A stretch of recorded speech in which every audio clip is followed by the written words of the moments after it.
Miss হবে না আপনার পছন্দের টিভি শো। দেখুন জি5 অ্যাপে একদম ফ্রি।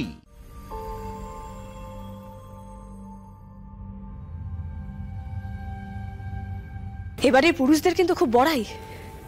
পুরুষ মানুষ হওয়ার হেব্বি অহংকার, এতটাই অহংকার যে তারা দিনের পর দিন অন্যায় করবে, অথচ তাদের উল্টো দিকের মানুষটা তাদেরকে প্রশ্ন করার কোনো অধিকারই থাকবে না।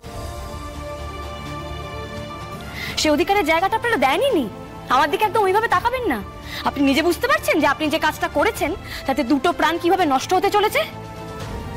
আর যে আসতে চলেছে তার কথা তো আমি ছেড়েই দিলাম। ওই মেয়েটার কি হবে? কি হবে মেয়েটার একবারও ভেবেছেন? আর যে আসছে তারই বা কি হবে শুনি? কি হলো, চুপ করে দাঁড়িয়ে আছিস কেন? উত্তর দে কথাগুলো। আরে উত্তর দেবে কি করে? পুরুষ আর কাপুরুষের মধ্যে তো এটাই পার্থক্য। অনেক হয়েছে, অনেক কথা বলেছো, যথেষ্ট, এবার থামো। কেন থামবো? আচ্ছা আমি থেমে গেলাম, আমি থেমে যাব, সবাই থেমে যাবে, কিন্তু সময় কি থেমে থাকবে? আর নাকি যে আসছে তার আসার সময়টা একটু পিছিয়ে যাবে? যে আসছে সে আসবে, যে আসছে তার শরীরে লাহিড়ি বাড়ির রক্ত বইছে, সে আমার নাতি। সেই নাতি হওয়ার জন্য যেই মর্যাদা, যেই ভালোবাসা তার প্রাপ্য, সেটাই সে পাবে। কাকিমণি কি বলছো? এটা একটা পরকীয়া, পরকীয়ার সব জন্য বাচ্চাটা এই সংসারে। পরকীয়া পরকীয়া আর বলো না তো। আমি এতদিনের বিয়ে করার বউ যেটা দিতে পারলো না, সেটাই রুষা বলে মেয়েটা দিল। আরে রুষার জন্য আমি আমার নাতির মুখ দেখবো, আমি আমার নাতির মুখ দেখবো। আপনি কি করে বলছেন বলো তো এই কথাগুলো কাকিমণি? কেন, সত্যি কথা শুনতে তোমার কষ্ট হচ্ছে না? বিয়ে দেওয়া হয় কিসের জন্য জানো তো? বিয়ে দেওয়া হয় সংসার তৈরি করার জন্য। আরে ওর এইটুকুনিও ক্ষমতা হলো না যে আমার বাবুকে আঁচলে ধরে রেখে দেবে? আর সেটা তো করতে পারলোই না। উল্টে আমার বাবা ডাকও শুনতে পেল না, শুধুমাত্র এই মেয়েটার জন্য। তারপরে ও ভাববে এই সংসারে থাকবে।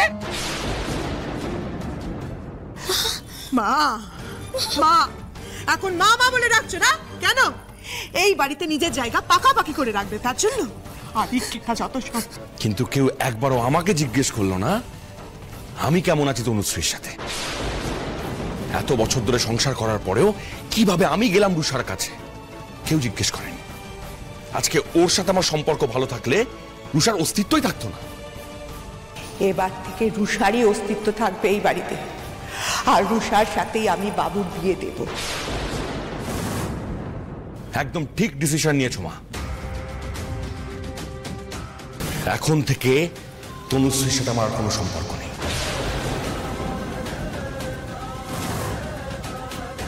আমি অনেক সহ্য করেছি ওকে, কিন্তু আর না। এই বাড়িতে ওর আর জায়গা নেই। আর এই বাড়ি ছেড়ে চলে যাওয়ার আগে ও একমাত্র আমাকে যে জিনিসটা দিতে পারবে সেটা হচ্ছে ডিভোর্স। ডিভোর্স। অবাক লাগছে আমার ভাবতে।